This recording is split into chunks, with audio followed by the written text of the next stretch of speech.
So, hi everyone, and welcome to this special webinar for with Moving to the Future.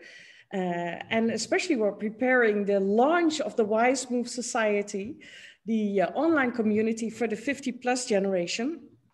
And actually, we have been doing these sessions for a couple of weeks on Clubhouse, but we really missed the interaction with people, you know, really seeing their faces and being able to record it and live stream it, etc. So for now, we really wanted to do this on Zoom and on Facebook Live. So welcome everyone. My name is Ingun Bol, and I'm founder of Wize of the Move into the Future, the organization that is creating the Wize Move Society. So today we are going to talk about this great issue, the 50 plus generation coming together online to create social impact. But we do want to look back also on the sessions that we already had the last couple of weeks. So to start with, I want to welcome Tatiana. Tatiana has been there all these sessions, and Tatiana actually is one of our thought leaders of the Wize Move Society and Moving to the Future. So let's start, Tatiana, by asking you to introduce yourself. Who are you and why are you here? Hi, hello, Ingun. Thank you for starting our conversation so well. Yes, I am originally trained as a clinical psychologist, but very early on in my career, I got involved with retirement groups and aging and research on aging.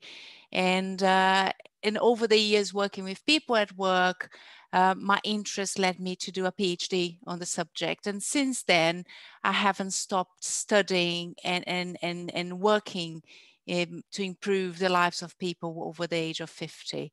And why is that? There's a lot of life to be lived, and there's a lot to be done. And actually, it seems that the more voices we put together, the more we talk about it, the more these opportunities will emerge. So that's in a way is my research, and it is partially one of my missions that I took on myself. Yes, it's really great. And, you know, the first time that we talked about this whole platform idea and this community idea, you mentioned that, you know, there's a lot of research being done on this age group, but there's not a lot of action. You know, after every research, there's a call to action. There's, you know, so many things to do, but then there's more research, but not action.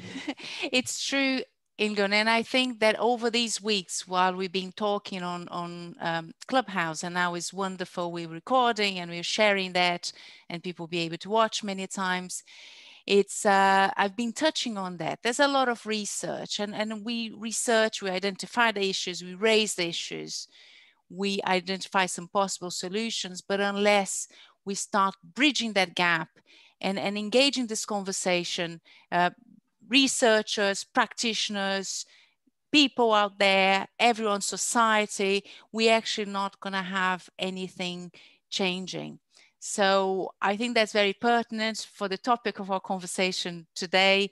If you want social change, we need to actually do it, and do it by getting together and starting something. So that's why I'm a big fan of the Moving to the Future and the Wize Move Society, because actually that is materializing the things that we see that really works, and it should work, and actually might even surprise us with the things that will come up that we haven't anticipated in our research.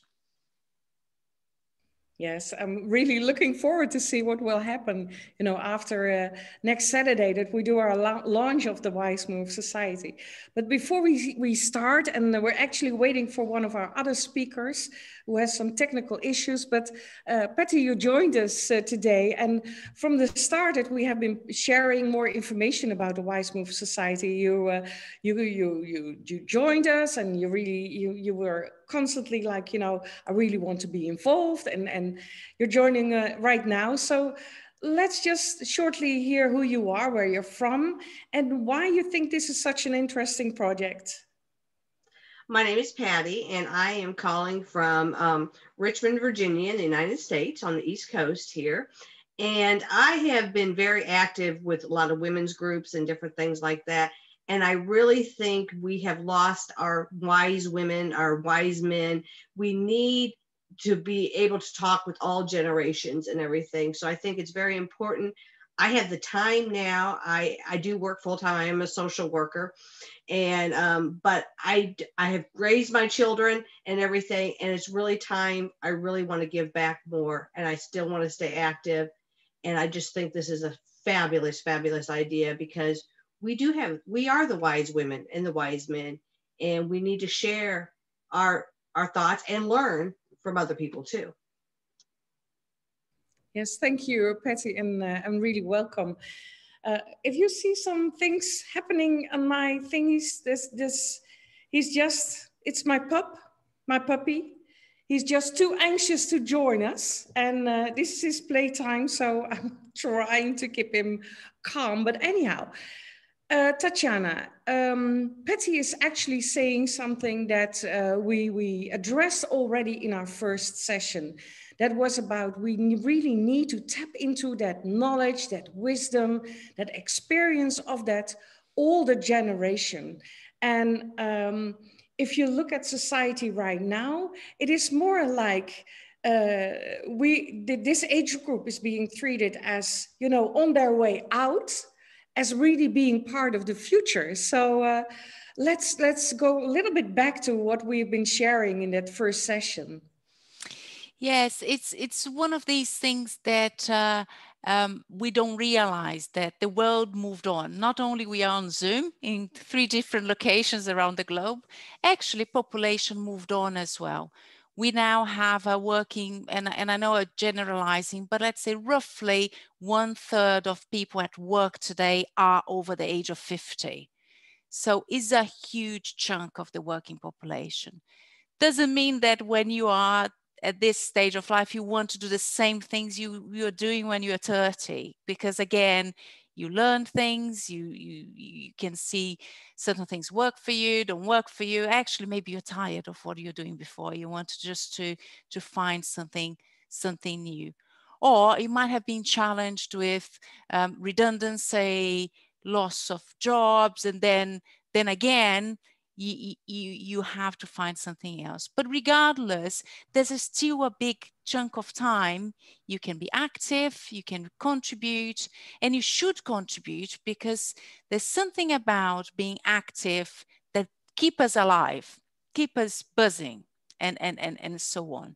So there's all that happening, all this demographic change, all this sort of switch in terms of who is at work now. Yet we still perceive the generation over 50, the ones that are winding down to retire and leave the workforce. But I can tell you, if all over 50 start to thinking about retiring now, economies are in trouble, because we do need your wisdom, your talent, your knowledge, and your willingness to contribute. Absolutely, I totally agree, Tatiana. And by now we see that Lynda has joined us again. So I already shared that you had some technical issues. So we're really happy to see you. Before I introduce or well involve you in the discussion, please introduce yourself shortly, where you're from, what your background is, and why are you here?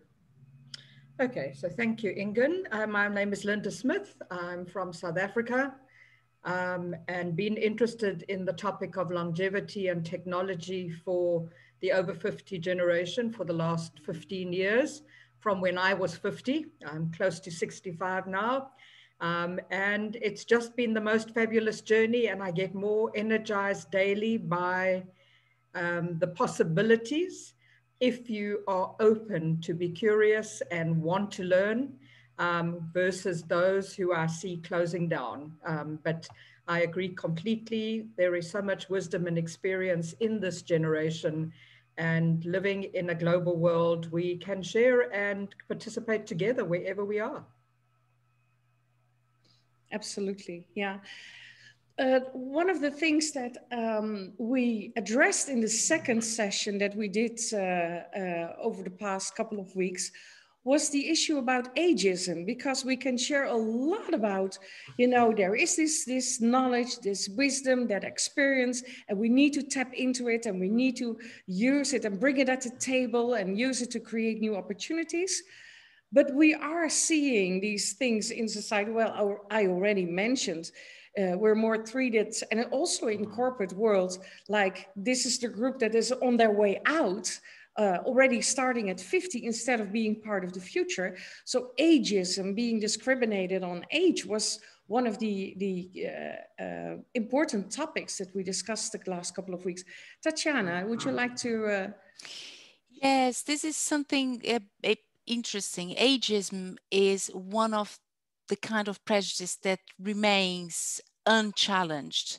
We hear people talking about being too old for this, or even young people talking about being too young for certain things. But let's focus on the over 50 generation. Oh, I'm too old for this, I'm too old to retrain, I'm too old to learn, and so on. And we don't only apply, I'm saying we, of course, I'm saying as societies, we tend not to notice how much we apply ageism to other people and to ourselves, which is really, really interesting. At the same time, there's a huge gap between our images of people of certain ages and the realities of people's lives.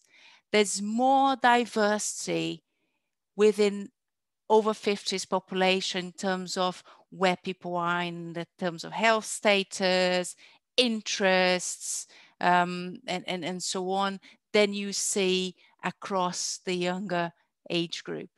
It is a huge, huge diversity. So what we each of us are able to do or want to achieve will be different.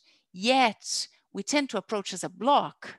Is it like this group of people, older people, as if everyone is on the same boat in terms of choices and goals and aspirations. And I think that's we need to start relating to individuals. And once we start engaging with people as individuals, then we'll start dissolving some of these stereotypes.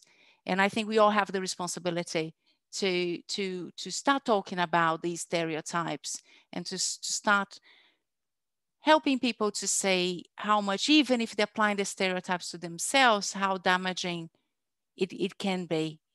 And that's particularly when we think about business and companies, there's a particular issue there that needs to be addressed as well. I don't know if Lynda wants to say something on that. So yes, I think in a world where people lived on average for a much shorter period of time, and we weren't technologically linked, these kinds of things kind of stayed in a village community. And the one thing I agree with you is that as I've got to understand this more, there are certain words that make my hair stand on end. And to lump everybody in one group from 50 to 100 is half a lifetime. And yet we are a massive group within that. And I think from birthday cards to quotes that get put up that we are the worst culprits, even though we don't like the words, we often are the very ones who are repeating that same process in the way we communicate. And so it's quite interesting to watch how people are engaging, and that's not even dealing with the intergenerational scenarios. So I think we need to be quite conscious of our own way in which we communicating ageism, because I think we are the worst culprits.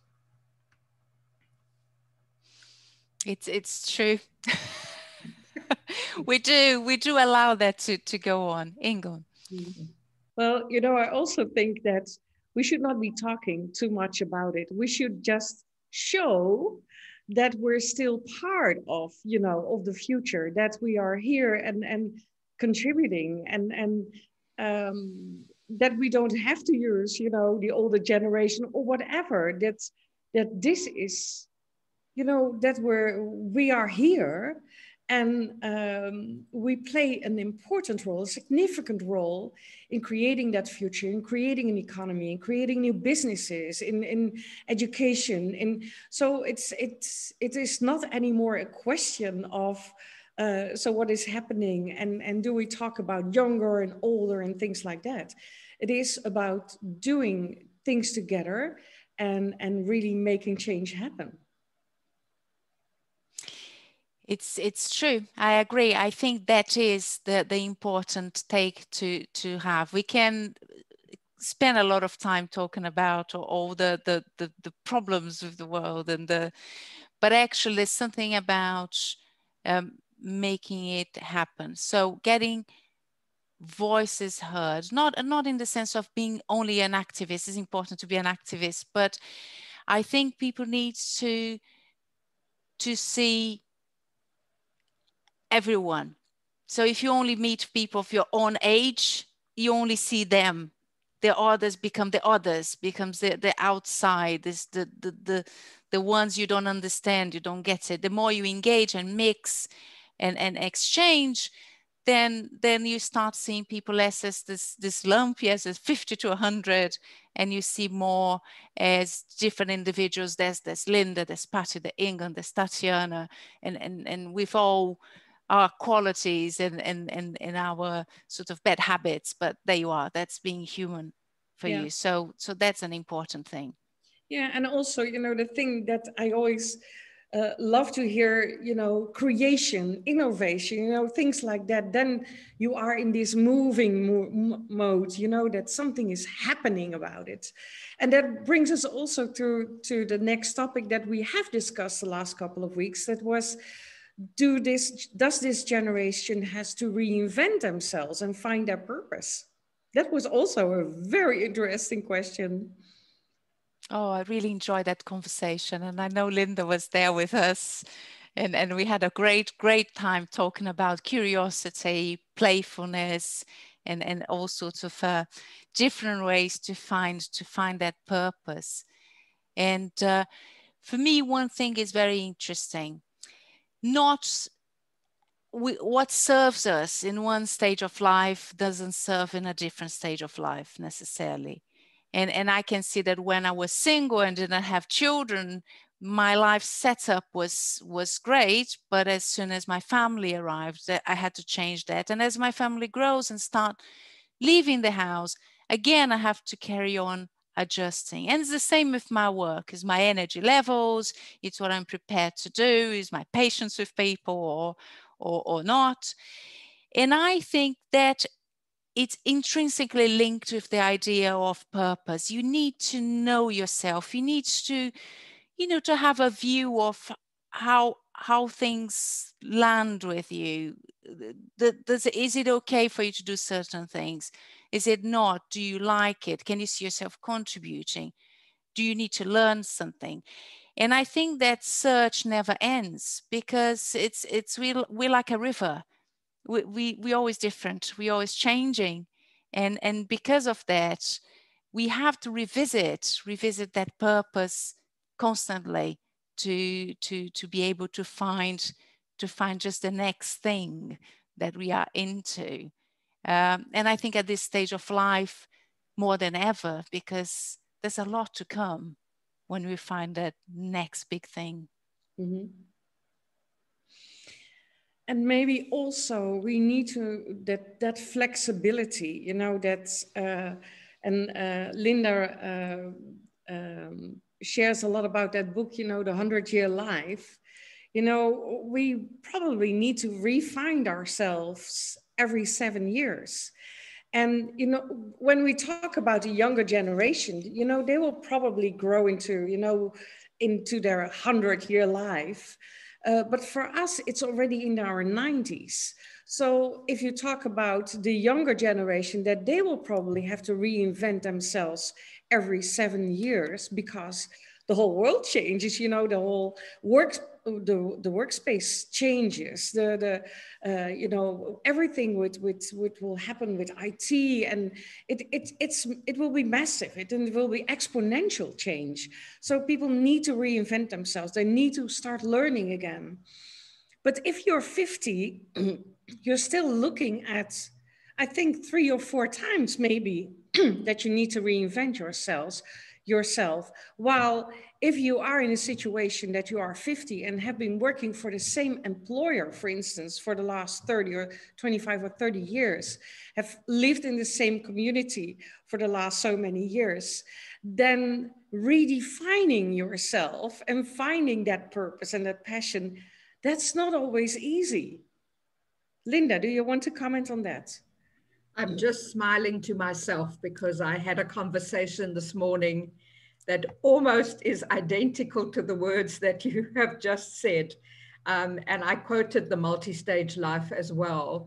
And the question the person was asking me is, do you think in 10 or 15 years that the next generation heading this way will need the same tools that we are offering right now?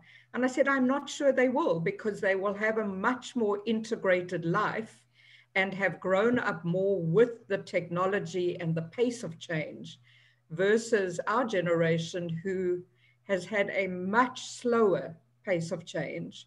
And that's the reason why these kinds of processes and holding the hands of this generation are so critical right now. I remember, you know, I'm a grandmother. I'm 61. I'm a grandmother. You know, my grandson is 2 years and almost 5 months. You know, when you see him grab a phone or a iPad or a computer, it is amazing what these kids can do. You know, I'm surprised that he's moving from one app to the other. He knows what to do there. He knows where to find his favorite movies and his, you know, his songs and things like that. Well, when I'm, especially, you know, when I'm sitting with my mom and trying again for the so many a time to explain her how WhatsApp works, especially, you know, sending pictures and things like, it's almost impossible. Their way of thinking is so different. So especially this younger generation, you don't have to teach them certain ways, but you have to you know, everything like knowledge, you know, they will be able to find. So you have to teach them in a totally different way, or educate them in a totally different way that is about flexibility, about, you know, how to look at information and be able to analyze it and to be able to interpret it and to really be flexible in everything that is happening in society and in the economy and concerning IT and things like that. So it is, well, this is, you know, this is the 5 generation gap, what we're talking about, but it is also what you see for people who are, well, have been in that situation that they're almost stuck in their way of thinking and need to really redefine that's, well, redefine themselves, but also relearn, unlearn, you know, things like that. Tatiana, any comments? Yes, I do. I'm just gonna defend the position of the ones that got used to slower pace or experience a slower pace of change, because I think that the reverse wisdom of understanding how things unfold a bit slower, it's really important. And we're talking about sharing and giving back and giving back to the society.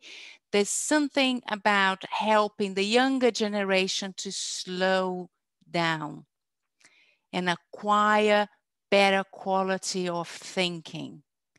And everything's happening so fast that we are unlearning the ability to stop and reflect and take perspective and then doing things. And I think the generation that precedes the boom of internet actually experienced that in their working lives. Is having the suitcase that you close and you go home and that's it, because it's the home phone number and no one is going to call you on that number unless it's absolutely emergency, but that allowed that generation to experience, unwind, rest, recuperate, and then go back to work and be productive the next day. And there's something here that we can teach the next generation, which is giving perspective to the speed of change. So say, okay, hang on, you help me here with my WhatsApp, but I'm going to help you to improve your thinking by using some old-fashioned tricks of rest and relaxation. I love that. You know, I love it. Absolutely, what you're saying. And for instance, with Female Wave of Change is one of the other platforms that I've created. Is I would say, you know, the speed of change is okay, you know, but the direction is not okay. So what we have to be really aware of, that we start changing that direction. So let's, you know, consider how we can do that. And that is more about who we are and what is important in life than, you know, how can we get create a 5G network or things like that, all these things that make companies bigger and faster and things like that. It is all about quality of life. That's very important. I really want to ask a question to Patty, because, you know, you're more you come from a work environment, and you are in this age group. How did you experience this?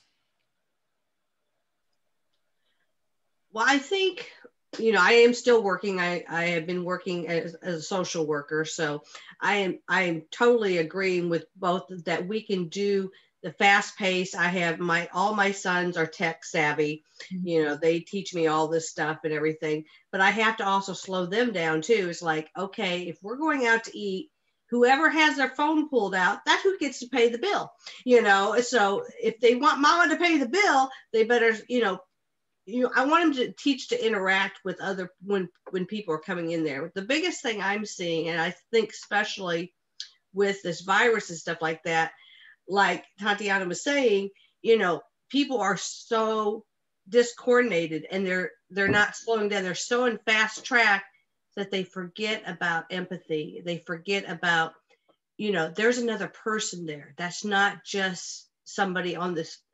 That's an inanimate object on the screen there. That's an actual person. And we forget about taking care of each other. So that's what I think we can really bring with it too, and have an empathy. And in my job as a social worker, you know, I have so many times, wow, you listened to me. You listened. You did this and that. So we have a lot of teaching to do. Technology is great. I love it. But you still have to have the humanity. And I think that's what we really bring. Yeah, absolutely. Okay, so I want to move slowly towards the theme of today, that, you know, after a recap of what we did the last couple of weeks, it's the 50+ generation coming together online to create social impact. So it is about this idea, about this Wize Move Society that we're launching next Saturday. Really exciting time right now. That was something that I thought I needed to do, because I hear, and especially the last couple of years, I've been talking to so many people about these challenges, about this older generation, and however we call ourselves, or we see a lot of wisdom there. There is now so much knowledge about this generation. There is so much to do about this generation, and I can read articles all day. But when I was really looking into, so where can I join something, a group or a tribe or whatever, that we start creating, that we start, finding solutions for the challenges that we're facing. And we will be facing more challenges in the years to come, since this whole generation, this older generation, is only growing. So there will be a lot to do in the economy, in society. So we need to act, we need to create, we need to innovate. So there was this for me, that was the next step. We need to start something where we come together and people from all walks of life and people from all over the world, where we start, communicating, start interacting, start connecting, but also start creating and innovating and, creating new opportunities, finding the solutions and things like that. So Tatiana, well, you're involved as one of our thought leaders. So I really would like to hear why from the beginning you feel this is where it needs to go.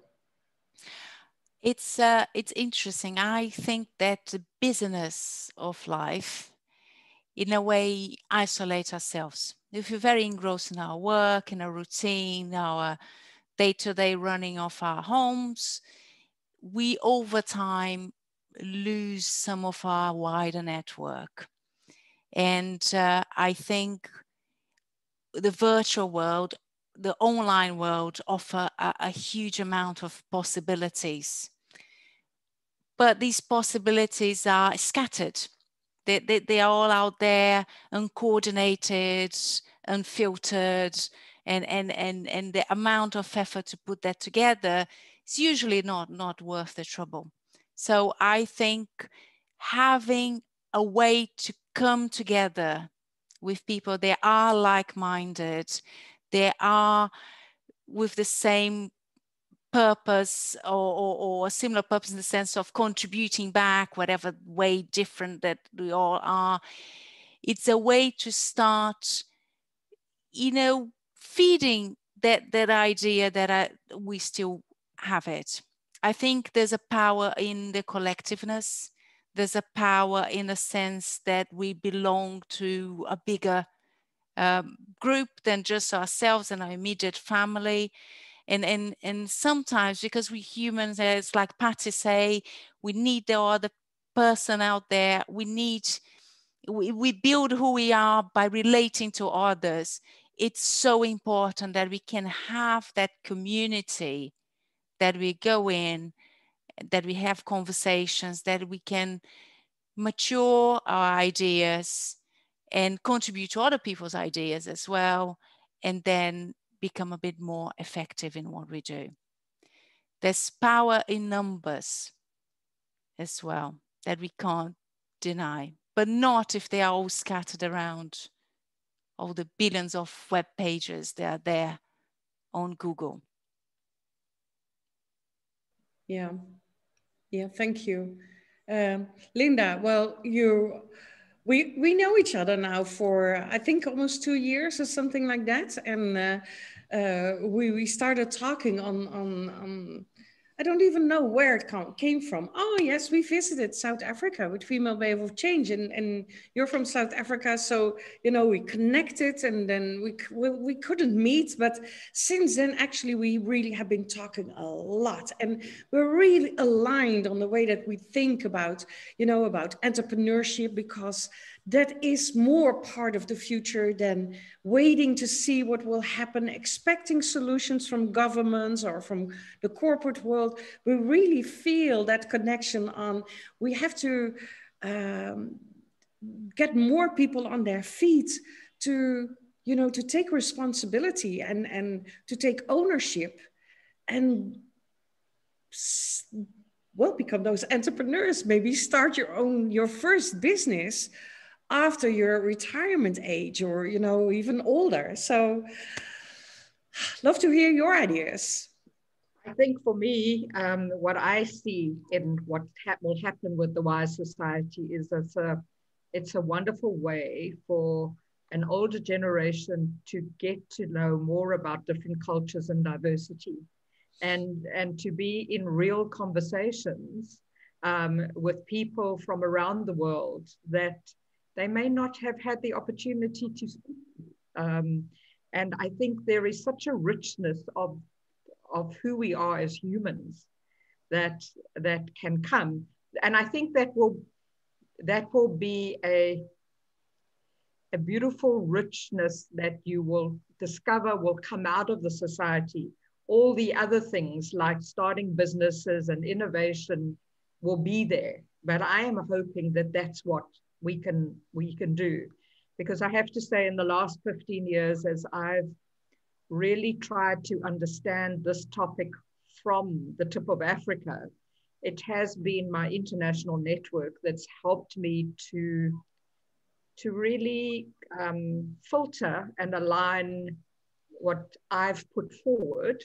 And I think we can help others to move forward at a much faster pace than they may have, because there are now some solutions in pockets all over the world. And I'm excited for you. I really am. And I look forward to the first.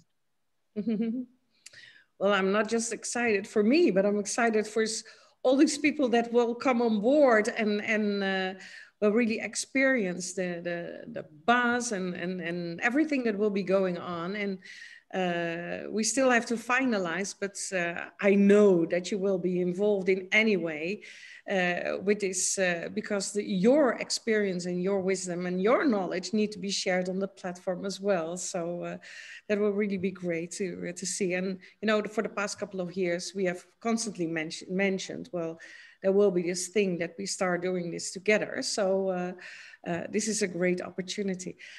So if you have one last call to action, you know, because we are starting next Saturday. If you would, you know, if you would if you would love to share something to people who are still in doubt, or, you know, feel like, you know, is this really something for me? And you know, what would you say, Tatiana? Well, I think I would say that if you are in doubt, try, because you better regret something you tried and you didn't like than not trying and let the time slip. So there's a big gain in playing with ideas, in trying new things. And sometimes what you find about yourself is something that you never imagined you would find. But you can only do that if you put yourself in new situations, if you engage with new people, and if you start new conversations. So in doubt, try. Yes, absolutely. Thank you, Tatiana. And I would like to have your idea first, Patty, because, you know, from the first beginning, you said, I'm going to be on that platform. Why? As a potential member. Patty? Oh, I'm sorry. Yeah, I definitely, I thought you said Tatiana. I'm sorry.